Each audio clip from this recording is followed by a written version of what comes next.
Hey folks, welcome back to the channel and welcome to episode 2 of my Honda SS50 project. So since the last episode I've been working on the bike in the evening hours with our son. We installed some parts, so it may seem that some parts have magically appeared. I'll show you in a second what we have done and what I've also been doing. I took the wiring loom of the bike apart because we're going to upgrade the electrical system from 6 volt to 12 volts, and that in itself is a major improvement to the bike, but we're going to use the old wires. So I checked everything, I measured for continuity and resistance, and I created 2 new wiring looms out of that. I'll also show that in this episode. The goal for this episode is to install the engine and the wiring loom, and when that is successful we can also install the carburetor and exhaust, and then the engine should in theory be ready for its first start. So let me pick up the camera and show you what we've been doing to the bike. Alrighty. So there is the bike, and let me show you what we've done. So some things that have magically appeared are the speedometer, there's the headlight housing, and already a route of the cables coming in from the switches on the handlebars into the housing. The wiring in here is really pushed in there. I don't like the design of this, but it is what it is. And also you can see these little ears for the front indicators. They are on, but they need to come off to guide the wires through. Also, we installed the cable for the front brake. The speedometer cable is on. In the back also the bracket for the rear indicators is on. And on this side, hopefully you can see it, there's the reaction arm for the rear brake, the anchor plate. The brake light switch is on, and it reminds me I have to put the brake light switch for the front brake on in here. And also you can see this part, and this is of the new 12 volt system. This is the voltage regulator, and I also installed an extra ground wire. This isn't original, but since the frame is painted, it's also always good to install some extra ground wires. And as you can see, these are the 4 wires to the rear lights. Another thing that I've done, and that's also one of the big design flaws of these bikes, the ignition coil is always mounted inside the frame. Over here it mounts to this, but if anything is wrong with the ignition coil, you always have to drop the engine, and to do that you need to take the exhaust off, the carburetor. It's quite a bit of work just to get access to the ignition coil. So I thought about installing it inside the frame, but there are a couple of other units that I need to install, so the CDI unit and the blinker relay.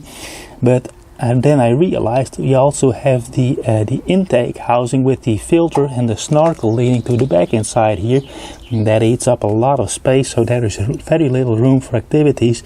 So the new ignition coil, and I hope you can see it, it's a bit dark, let me zoom in. There it is, if the camera wants to focus. There it is. It's a smaller unit, it has different wires, and you need to replace it when you upgrade to a 12 volt system. Now it's sitting underneath there, and it mounts on the inside to that little lock nut over there. I don't like this design, but it is what it is, and I think now I should have plenty of clearance to install the engine, and that's the first thing that I want to do in this episode. Don't forget to install the breather tube, and it just drew some vacuum to my surprise. Let's have it point upwards.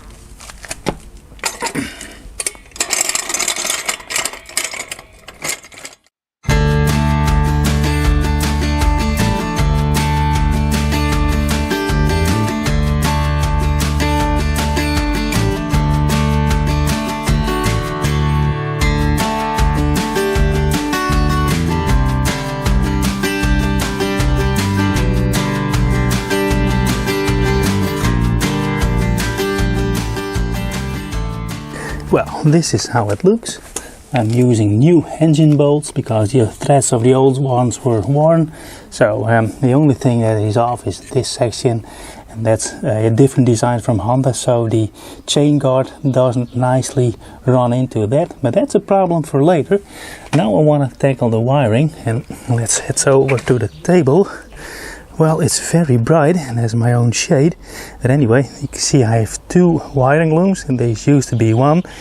This is the electricity supply.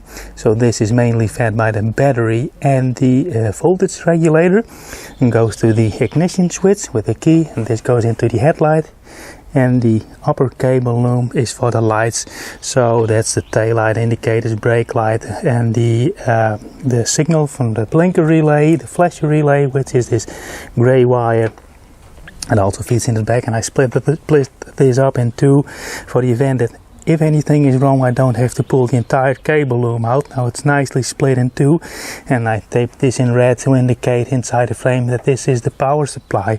So I'm gonna feed this in and connect everything, and then show you what you have to keep in mind when you're installing a leaf-on engine to an original Honda wiring loom. There are a few things that you need to know. And just make sure that I don't mix the front and back one up.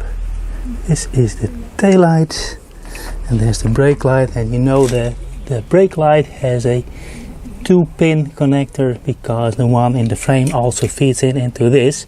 So this should go in first.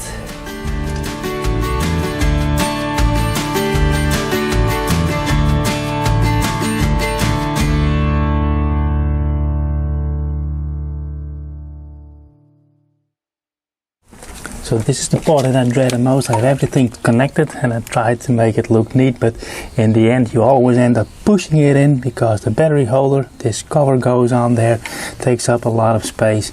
Anyway, I needed to make an extension for the brake wire, the brake light wire I would say, that connects in here, and I have this extra wire, so I'm gonna make a new one. And I also wanted to show how I do that. So this is my cable stripper. Nice tool, it's very handy to have, but what's even more handy to have is an official cable crimper. I bought this, cost me 30 euros. I installed say 5 or 6 of these official Honda bullet terminals. They're really nice. This is such a nice tool. So yeah, you put it in, this one to go in the middle one, and then you have a wider and a narrower one. And in this case it goes on the middle one, and this is an SN, hope it shows on camera, SN48 model, and that seemed to be a universal type for this. Crimp it in, loosen it, and then it's very neatly connected. So I hope it shows on camera, like from factory. Very happy with this. You can do some really neat electrical installation work with that. Now there is a little grommet going over there to make the connection watertight, and it doesn't slide entirely over, so just over the first section like this, and now you push it in the female connector, you have a watertight connection, at least it's supposed to be. And this goes into the brake light signal. Alrighty, and that's everything I can connect for now. So I'm gonna shove everything in and connect the battery. We'll put the battery in the little door that goes in here, that little cover, and then we should be able to check some lights, but as it stands I have no lights installed, so let's first put that in. Status report, this is what it looks like now. I try to tuck it in as far as I can, and the battery is back to ready to go in. I use a small battery. There is a fuse in here, and I used some sponge, a cut-off spots to keep it in its place. So now I'm gonna shove it in, and that's something that I'm really gonna do off camera because that's not fun. Oh, I'm forgetting one thing. I need to install the air filter first. Let's do that first.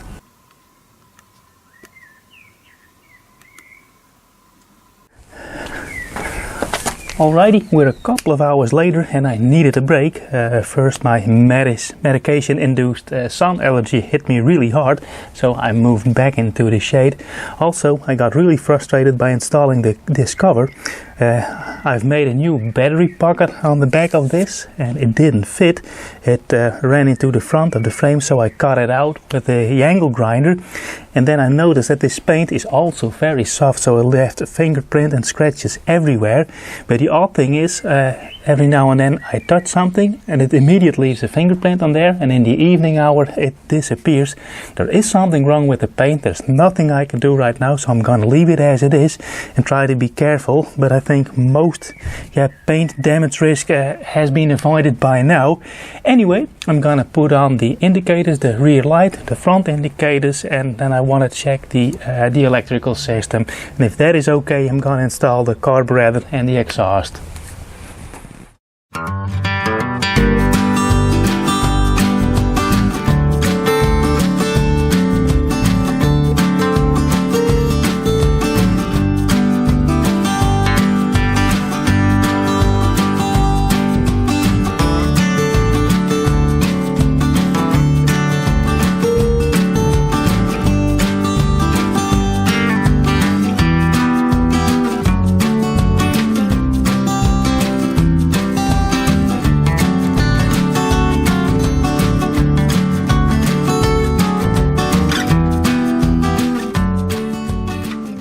So this was what I was looking for, the alignment of the top of the taillight and this bracket over here.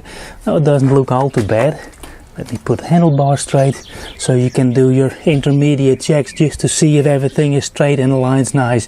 Because if something's off, it's so noticeable on these small bikes.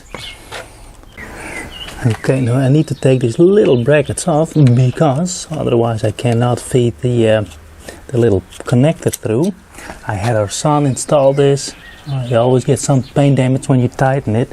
So let's put the indicator wire through and not on just yet, and guide that through there.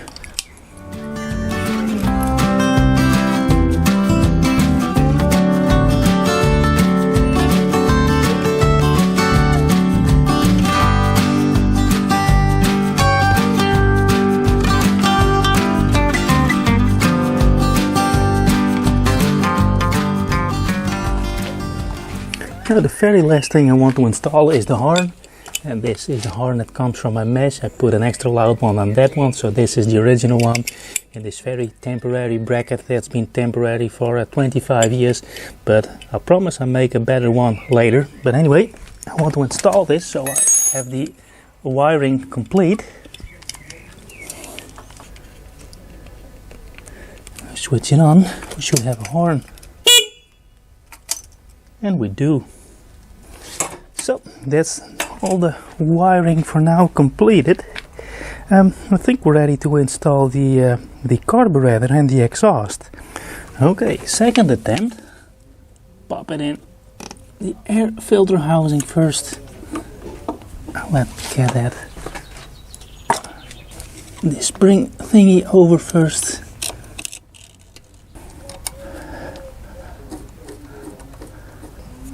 Don't over tighten it in order not to damage the threads in there. I put some copper grease on there so it doesn't corrode into there, but also you can over tighten it by lubricating it. It's so easy to pull out the threads. Now why did I want to put the carburetor in first? Well, as you can see, I have a center stand nowadays, but when I fold it in, it smacks into the rear swing arm over here because the resting point is on the exhaust. And well, I have to make a couple of other things work other than just the resting point on the exhaust. There's also the brake pedal, and that is a bit problematic always with these bikes. The construction of the cylinder head is slightly different, so the angle at which the exhaust exits the cylinder head, so the alignment is a bit different than original from factory, and the brake pedal and all run into the exhaust. Well, grease, split pins, the brake arm, there's no cable in the back, thick washers, and this special ring which I bought brand new because it was missing. This is a ring. It's basically a wide hole washer that goes on the back here, and that prevents the brake pedal from rubbing into the frame, so that sits there.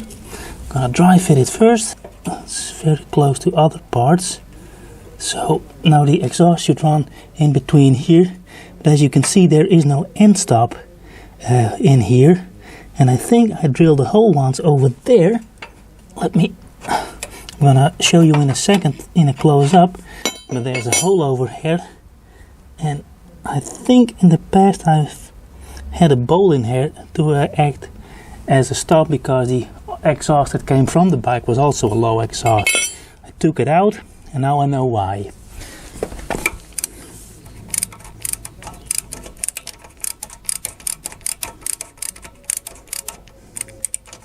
Well, I came up with this. Took me 5 minutes to whip this up. Let's see if I can thread it in, because I got a bolt and threading isn't super easy. So this is the spring assembly. This is how it connects to the switch, and on the back down there is how the arm is connected in the brake pedal with a split pin. Alrighty, and so what I have here are the called two half moons, which push the exhaust flange in, and they are directional. I can see there's a little chamfer on this side, and over here I have a fresh new gasket. Just make sure that there is not already a gasket in. Yeah, that goes in real nice. I would say that doesn't go in nice, but it does.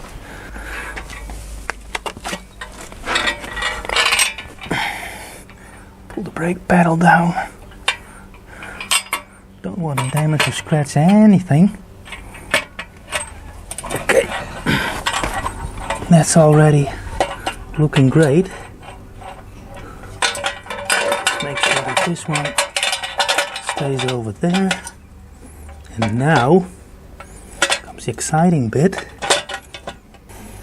Yeah, that looks fairly nice. So hope this will stay put for a second. Alrighty, that's what it looks like from the bottom. I also have a couple of nuts, and again you cannot use a nylon lock nut for very obvious reasons on this very hot exhaust part. So these half moons, I thought they were directional, but they aren't. So one goes in here, the other one goes in from the other side, something like that. I hope this will stay in. Find these holes. Look at that. And now that helps to push the flange in to the exhaust gasket.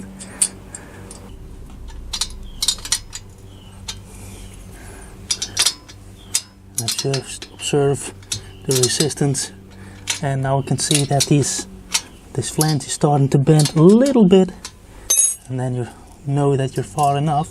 And I'm just gonna put a second one on to act as a lock nut. And now we can also tighten the exhaust to the bracket. Okay folks, I think I have to call it quits for today. It's already past 7 p.m. and I started at 10 a.m. this morning. But anyway, we made progress. The electrical system is in and the exhaust seems to fit nice, although it does hit. So maybe I have to make some adjustments to my rest over there. That's the one. But yeah, unfortunately I found out that these threads are stripped, and that's the last thing I want to fall off. So anyway, let's finish off this episode. Okay, I went inside and was getting noisy outdoors. Anyway, I have to quit right here. As I said in the beginning, I wanted to try it and see if we can start the engine in this episode. We're almost there, but if I start the engine right now, I forget other things, and the important thing right now is to get the swing arm on. So I'm gonna order a new bolt, a new nut for that, some other small parts like the blinker relay, and then in the next episode we'll start with that, and then we'll see if the engine runs. So then I know that the electrical system is working correctly. We can stop the engine, we can start the engine, and then I can show you what I have done in the meantime, because the tank is still unpainted. I ordered a tank cure kit, so I'm gonna apply a liner on the inside of the tank that can seal off holes up to 2 millimeters, which I think is quite large. With that liner in there, we'll be certain that the tank is completely leak free. And then we have to paint it, and hopefully the paint that I had in mind for this will cure better than the paint that is currently on the bike. It's really frustrating, but there's nothing that I can change, and I have to do a lot of touching up on the paint, especially the little battery cover frustrated the heck out of me today. But anyway, I'm over that. I'm gonna wrap up this episode.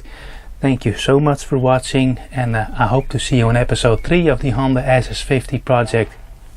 Bye.